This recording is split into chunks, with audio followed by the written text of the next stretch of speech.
Hi, welcome to Pennsylvania Newsmakers, and as always, thanks for watching. Well, how big can the natural gas industry and other oil production in Pennsylvania and the nation become? Scott Detrow from StateImpact, PA. NPR's guy is here to help us out. Then we're going to talk a little politics with John Baer from the Philadelphia Daily News, and then our popular financial literacy update. I'll get that right. All of that and more following these words. This is Pennsylvania Newsmakers, a fast-paced, unrehearsed weekly discussion with and about the leaders who shape your world. And now, here's your host, Terry Madonna. Hi, welcome back to the program. Well, we got a packed 30 minutes here. We're going to get right to it. Scott Detrow, he's NPR's guy. He's StateImpact, PA. If you want to follow what's going on in the natural gas industry, you got to get on StateImpact, PA. Google it, get on it, and follow it. All right, Scott, how big is this industry growing? Every day we read something new about some aspect of drilling, some environmental concern. Take it. Sure. Energy was a big issue in the presidential campaign, and a report that came out about 2 weeks ago says why. This report says by the end of the decade, if we keep fracking for oil and gas in the United States like we've been doing, we will be producing more oil than Saudi Arabia, more natural gas than Russia. This report says if things continue as they are, the United States will be the top oil and gas producer in the world. And think about how big of a role energy production, where we get it from, has played in the last, century plus. This is a huge deal in terms of energy production, energy use in the country and the world. And that's a good indication that this is going to continue happening in Pennsylvania and elsewhere. It's something that both President Obama and Governor Romney were very bullish on, and it's likely going to continue. So the question is, what sort of safeguards are put in place? I want to get to those. Let's talk about Pennsylvania in particular. Sort of describe where the drilling is taking place in PA. Go, across the. Sure. Go ahead. If you start south of Pittsburgh in Washington County and kind of make a semicircle, it kind of brushes the south and kind of the northern part of the state. So up in the northeast, Bradford County, Tioga County, kind of making its way across. Doesn't really cut up into Erie, but then down into, the Pittsburgh area and south of Pittsburgh. Now, that footprint's going to expand over the next few years because right now we've been focused on the Marcellus Shale, and there's another deeper shale formation called the Utica Shale, and that has kind of a wider footprint. So this is going to expand where it's happening. How many jobs is this capable? I mean, I hear 30, 50,000. Sure. These numbers get thrown. Any estimate? It's tough to get a hard number because it depends on how you want to define it. Is the person who's doubling their restaurant intake because drilling's happening in that town, do you want to count them or not? We've been spending the last month focusing on one town in a hot spot, Towanda up in Bradford County. There's no actual drilling in Towanda, but drilling is taking place all around it. So it's big growth. Yeah, and I spent days talking to people up there, and by and large, every single person in the town in one way or another says, yes, we have seen a positive economic benefit. All right, when we come back, there's the environmental concerns Scott Detrow just mentioned. We'll take that up after these words. This broadcast of Pennsylvania Newsmakers is presented by the Pennsylvania Chamber of Business and Industry, the statewide voice of business, and by the Pennsylvania Business Council Education Foundation, educating citizens and business leaders about important public policy issues and civic affairs.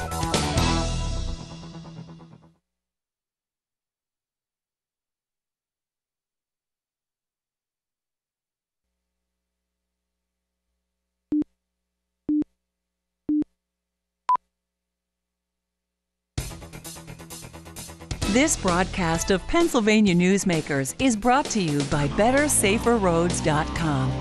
To voice your support for safer highways and less traffic congestion, visit BetterSaferRoads.com. And by the Pennsylvania Manufacturers Association. Business in Pennsylvania is our business. Hi, welcome back with Scott Detrow. He's NPR's guy, StateImpact, PA, all things natural gas and energy, by the way. All right.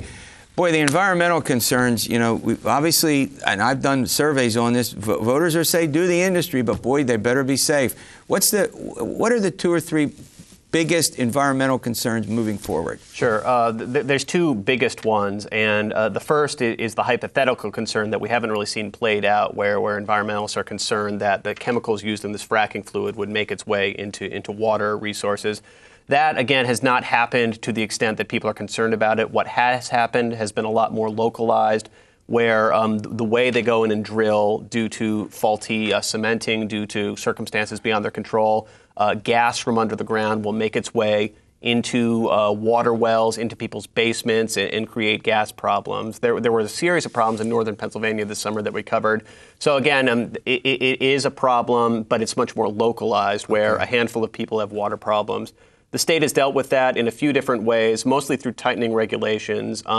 At this point, drillers have to use a lot more cement, a lot more steel, put a lot more planning into the drilling than they were when they started this. Now, one of the concerns that I've heard, Eugene DePasquale, he's been on this program several times, going to be the new Auditor General, has expressed concerns about the cutbacks, and the Department of Environmental Protection concerned about water.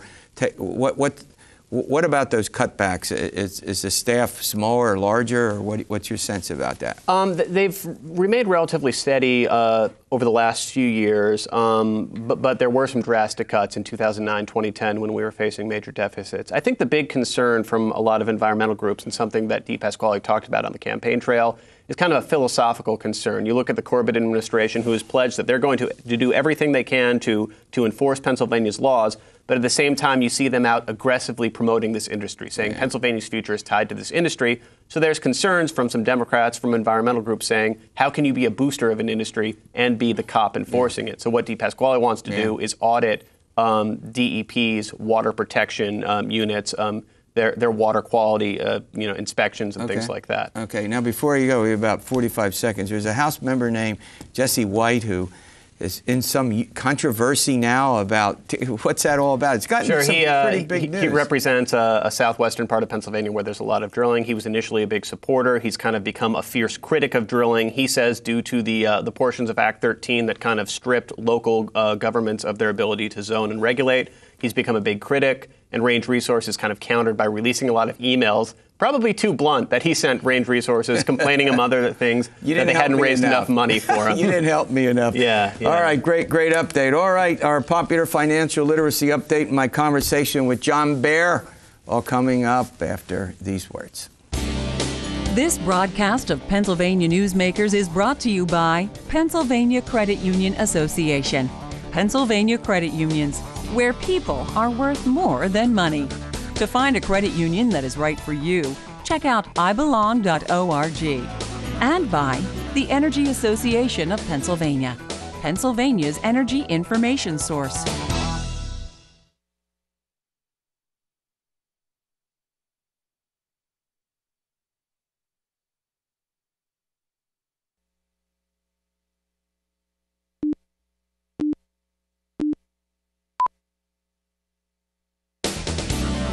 This broadcast of Pennsylvania Newsmakers is presented by the State System of Higher Education.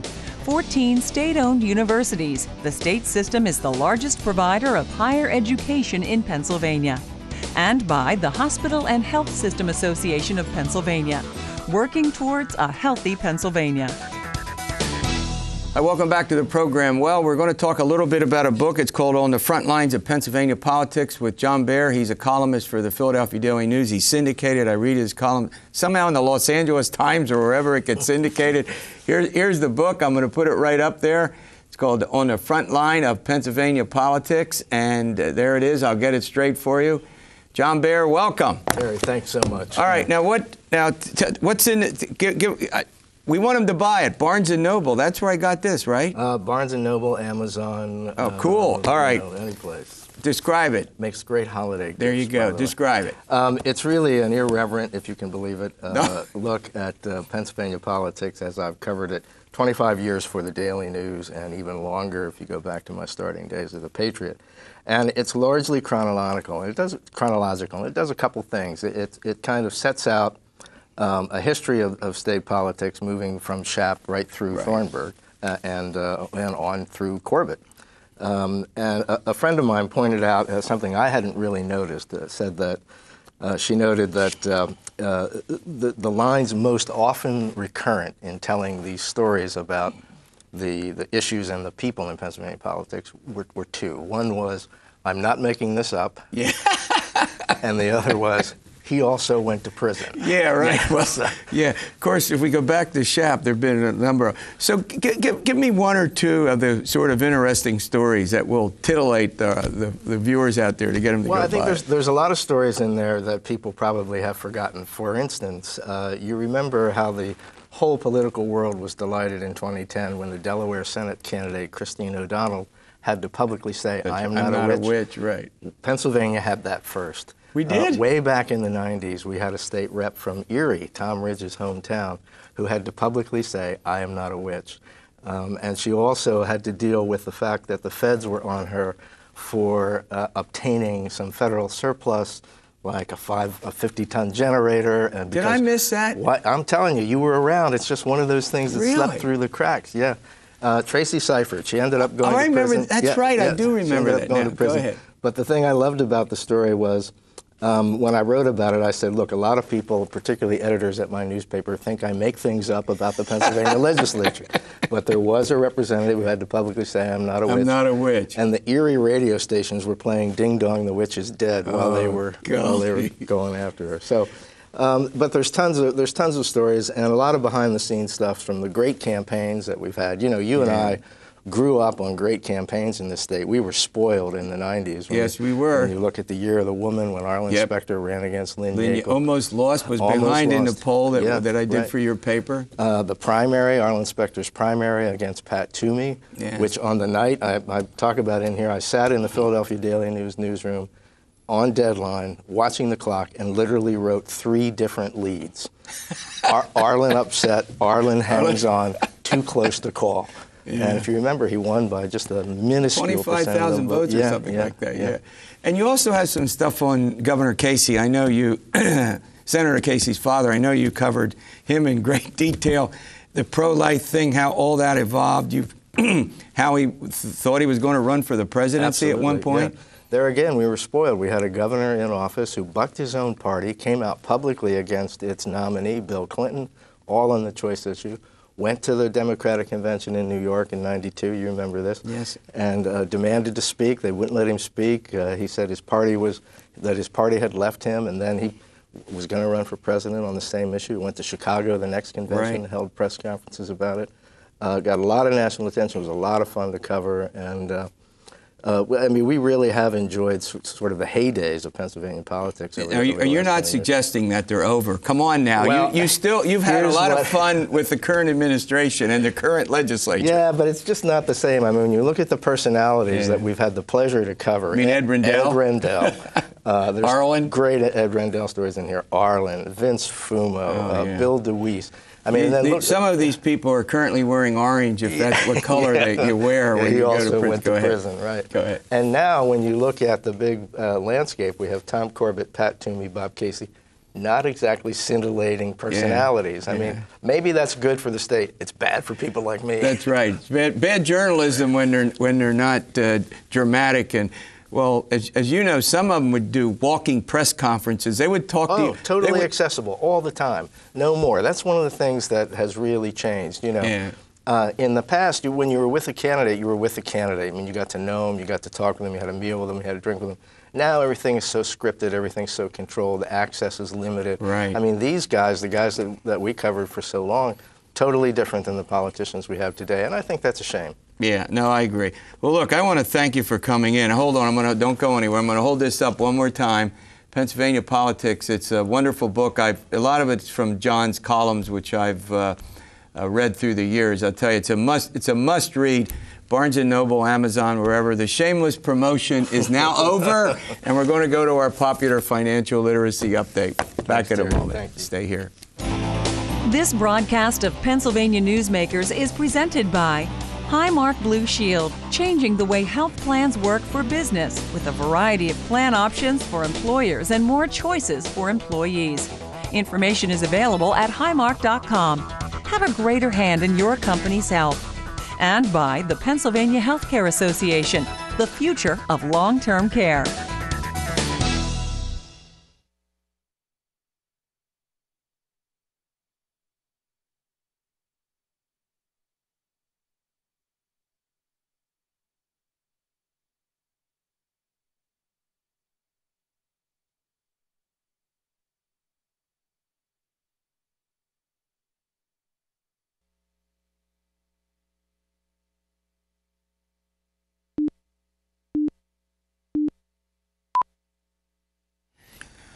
Hi, welcome back to the program. Well, this is a segment you're not going to want to miss. We're going to talk about helping people in time of disasters. Our friends from the Pennsylvania Credit Union Association are here. Mike Wishnow, he's a senior VP, he's a regular guest.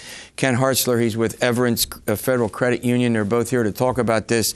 First of all, we've had Hurricane Sandy, then we've had, we forgot Tropical Storm Lee.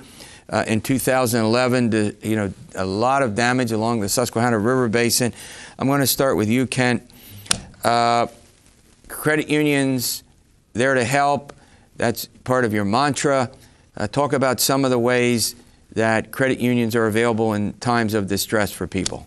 Thanks, Terry. Well, in general, credit unions, are all about serving members and their community. And so in times like this, when people's lives are disrupted, even more so. A couple examples that come to mind is credit unions are part of a shared branching network, or can be.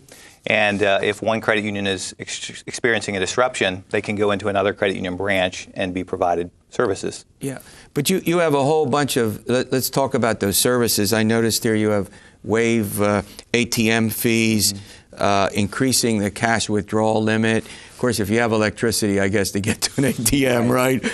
Waive overdraft fees. Talk about some of those specifically that you think are helpful to people. Well, sure. In times of crisis, credit unions are well positioned to help their members get through the crisis. And that crisis is typically phased. There's an immediate crisis, and then there's a long-term crisis. Right, good These point. folks are going to be in the soup for quite some time. And I know many credit unions, and Ken, I'm sure at your credit union, you take a number of measures to help for everything from loans to deposits, right? Specific examples, credit unions know their members, and so they can relax a policy or procedure that might be in place for a good reason, but in an extraordinary time, waiving overdraft fees or ATM limits, or maybe extending a loan payment or modifying a term of something can be extremely helpful for people in these situations. Sure, maybe skip payments if something occurs that. How often have you had to do this over in your credit union, for example? Well, more and more often, and now as you talked about the two events that happened, and as we approach the winter season, I think these kind of disruptions are happening more frequently, and it doesn't take much, maybe electricity or communication or transportation being impeded a bit for it to cause a crisis for people. So we're finding that we're doing more and more of these types of things. Now you all have a foundation that also provides assistance. How does that work, and what kind of assistance do you provide? We do. We have a foundation which is Pennsylvania's credit union's philanthropic arm, and it's a not-for-profit foundation. One of its missions is disaster recovery.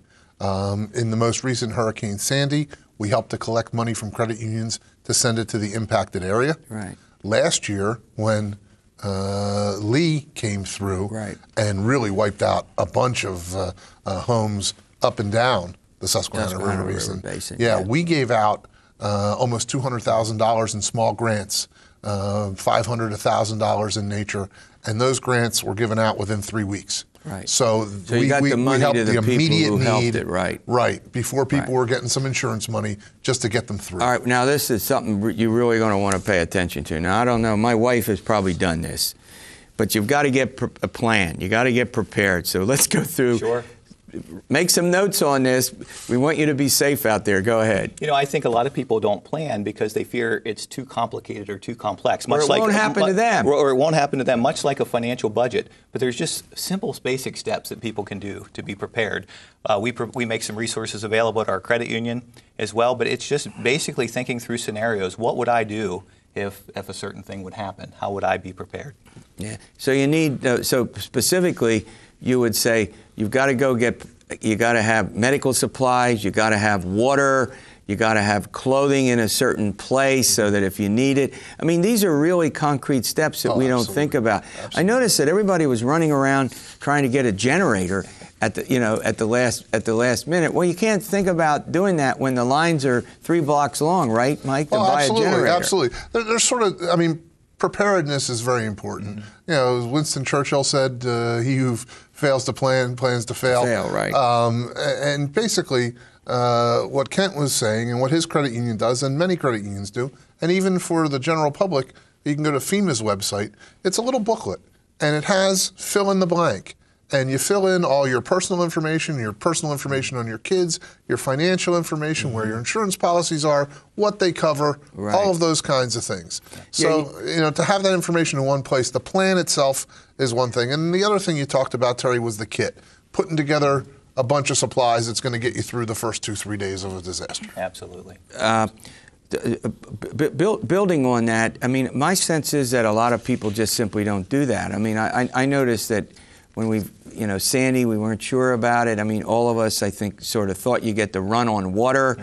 But I think that somehow we need, and there's been a lot of news about preparing. I mean, just about every TV station in the East Coast was talking with people about this.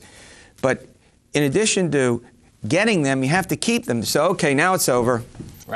Right? So we'll forget about it, right? Yeah, and the key is to be prepared ahead of time. When life gets complicated and these events, you're in the midst of them, the last thing you want to be doing is trying to figure out where your important documents are or what your response is going to be. Yeah, well, moving forward on something else that as we get into the holiday season here, about being careful about your credit cards. Before I let you get away, I want to ask you, because this is one of your big kicks. We've talked about this, about making sure you're careful with the credit cards, about identity.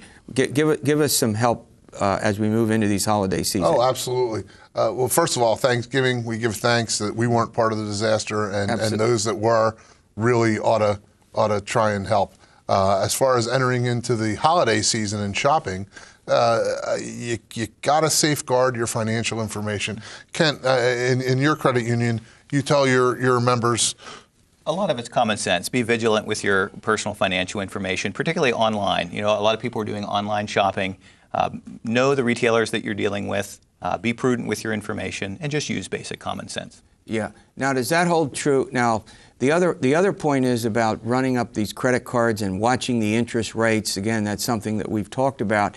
That, we want people to consume, but we want them to be wise consumers and not to end up with huge credit card debts. I mean, I know you guys are in the business of making money, but you also want to make sure that your customers, can pay the bills and are spending prudently, right? Well, yeah, and the rule of thumb is if you're going to be paying it off for more than 6 months, you've probably overspent. Is that right? I've never heard you say that before. Yeah. Say that again. If it's going to take you more than 6 months to pay for your Christmas, you've probably overspent. Let me plug a Christmas Club account, a very basic way of savings. If people have payroll deduction, direct deposit, divide it by 26 payrolls, and start planning ahead of time for a Christmas or vacation account. Put a little money away and then just spend that money, and don't have to worry about going into debt with credit cards and then get that January blues when the first one comes along. Is that right? Oh, you'll feel a lot better in January, no doubt. Well, maybe when you come back in December, and I think what we ought to do, if you can do it, is sort of talk about these overall concerns about, as we get into the holidays, Mike,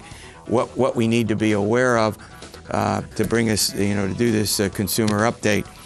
All right, I want to thank you guys for coming on. As always, this is a great update and lots of good advice for the folks.